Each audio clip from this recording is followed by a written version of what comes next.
Hey guys, SGT here, and I have a very special guest on the line. She's a brilliant writer. She's new to the scene, but she's moving mountains all on her own. Her name is Suzanne Posel. You know her work from Occupy Corporatism, Activist Post. You know her work from InfoWars, from SGT Report.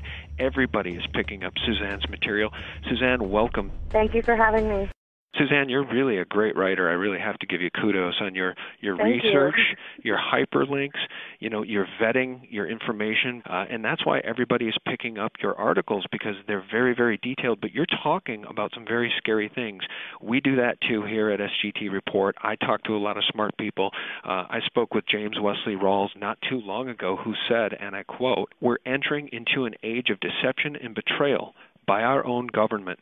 And Suzanne, that's basically what you've been writing about across the board, whether it's vaccine information or your article titled U.S. Army Tactical Manuals Describe How to Control Domestic Insurrection.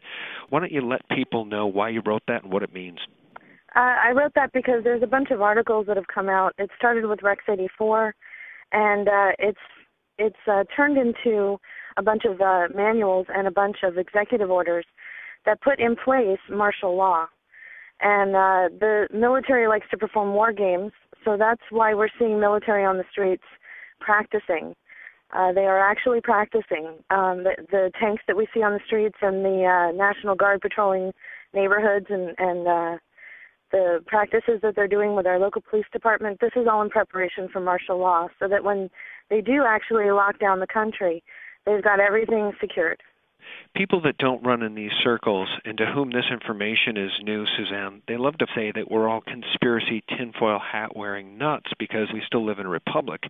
But I think what we're starting to see, for anybody who is objective at all, is we're seeing a totalitarian system now unveil itself. And ever since essentially 9/11 happened, it's been more and more of these draconian measures that are leading us right down the road to martial law. What do you think will be the cause of the declaration of martial law? Will it be a financial collapse or something altogether different? We've seen a lot of false flags. What do you think would be the cause of martial law? Well, I had written an article earlier this week from a U.S. Marine informant and also a Deutsche Bank informant. And in 2008, we should have collapsed. We should have gone the way of Greece. The only reason why we didn't was because the global elite and the banking cartels put it off on the Eurozone and collapsed the Eurozone in order to gain sovereign debt. Sovereign debt is when you actually own the physical land. You don't just own the buildings, you don't just own the people and the money. They're extracting wealth so that the only thing that the governments will have left to give them is the actual land that they own. While they're doing this, they're amassing this wealth in order to redirect it toward martial law endeavor, and not just in America, but globally. They want to lock down every country and force us into global governance, eventually force us into a global reserve currency that is like the Bancor that the IMF has been pushing.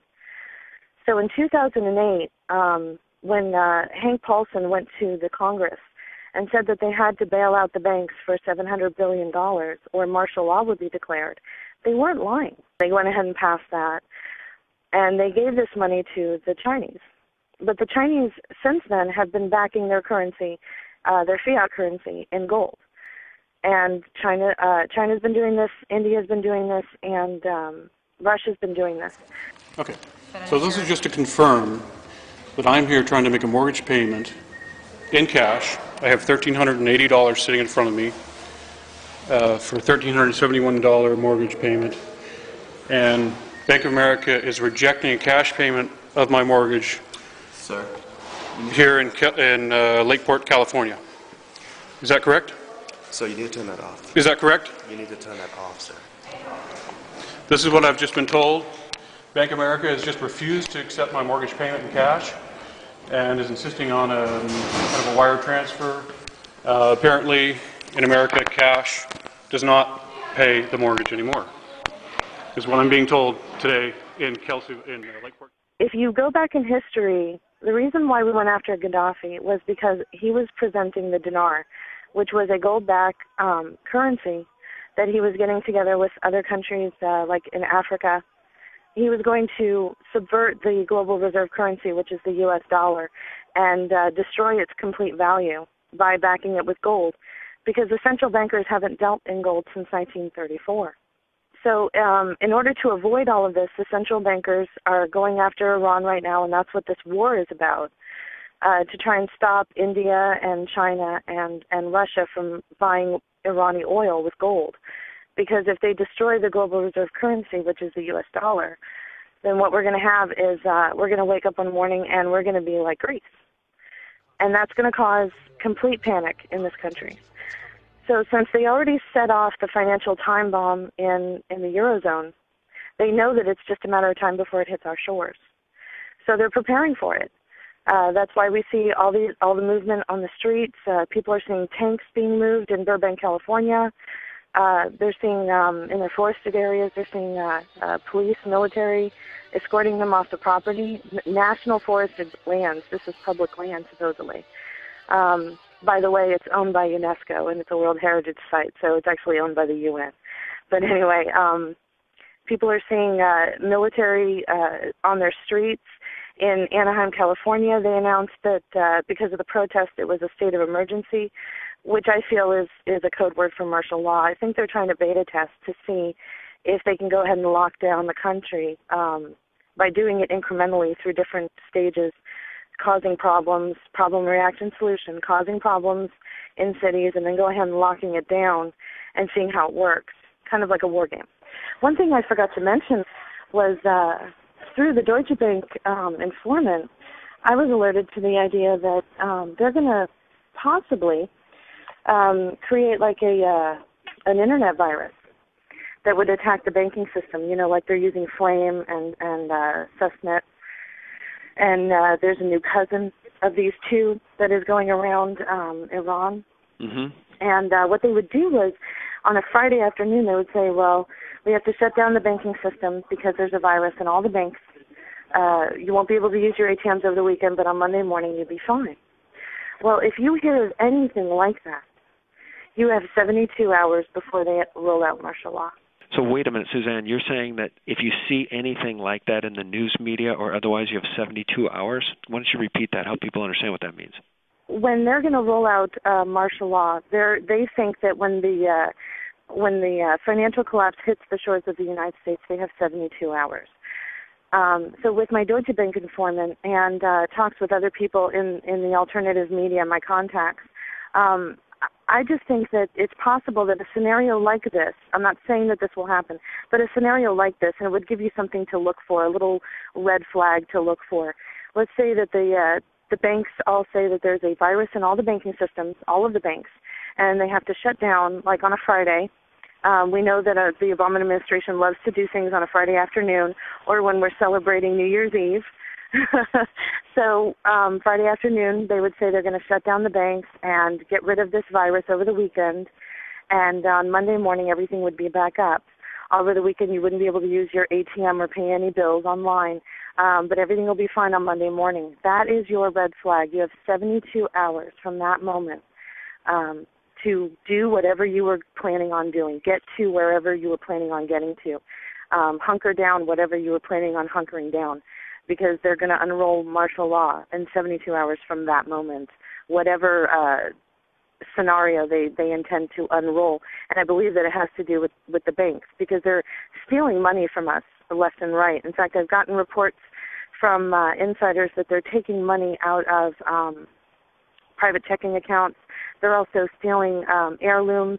The Bank of America has stolen heirlooms out of people's safety deposit boxes and ship them from one coast to another, and then claim that they didn't know that it wasn't that it was this customer's property, and then they'll send it back, but they never do. They're trying to squeeze out as much money as possible. And with MF Global and John Corzine, that was a beta test to see if they could take secured customer funds and get away with it, and they did. They're coming for our private checking accounts next. They're looking for as much money as they can to fund this not only domestic but global police state. So like I said, if you hear of anything with the banking industry, and I personally think it might be a a false flag with an internet virus or a virus in the banking system as far as their computers go, then you have 72 hours from that time to go ahead and do what you were planning on doing. Wow. Well, I mean, we don't know if that will happen, but if it does, if people see these signs that Suzanne just talked about, Suzanne, you may have just saved some lives. I mean, for those who live in inner cities, in big cities, in scary places, be it downtown Chicago, New York, L.A., you may have saved some lives. People can get out if they have 72 hours. If they don't have but a couple of hours and there's traffic jams, they're not going anywhere. That's really frightening information. Let me ask you this. In your article from earlier this week, titled DHS and U.S. Military Make Final Preparations Before Announcing Martial Law, about 6 paragraphs down you wrote, the acquisition of armory by the DHS and contracts for bulletproof glass for checkpoint booths to be positioned strategically throughout the nation on public highways have heightened awareness that the U.S. government is preparing for a well-planned domestic military action. DHS armored vehicles have been sighted on highways in Kentucky and across the country, I might add. I guess what I'm wondering, Suzanne, from your expert view, do you think that the military could actually lock down this country? We're geographically gigantic. They had a hard time locking down Baghdad. The reality of this is that the PSYOP, I think, is against the people, to get the people to stand down before any of this ever happens. Because if they move on Chicago or any major American city, it's going to send a message to the rest of the patriots in this geographically huge country that it's time to take action. It's time to embrace the Declaration of Independence and throw off these despots.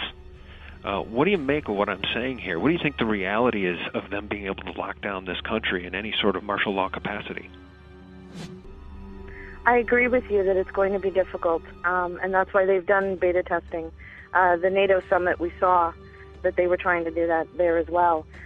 They've allocated foreign troops. They've been training with the Polish army and the Russian army. The Russian army has shown up in Colorado. There have been reports that the Russian army have been starting the fires. And the reports that I got, that I put in that article that you just mentioned, the fires were started right in front of areas that were militarily secured. So it's my understanding that they might have been starting the fires to try and get people out of the way, get people moved out of the way so they wouldn't see what they're doing. DHS has contracted independent contractors to cover up the holes for the underground bases that they're building. So their use of foreign troops, which goes right back to Rex 84, back in the early 80s, I don't think they're going to have a problem. They're going to bring NATO forces onto the streets and to work with them, and that doubles or triples their military capacity. I think they're going to definitely try this. I think they're going to use foreign troops along with them. The foreign troops also serve 2 purposes.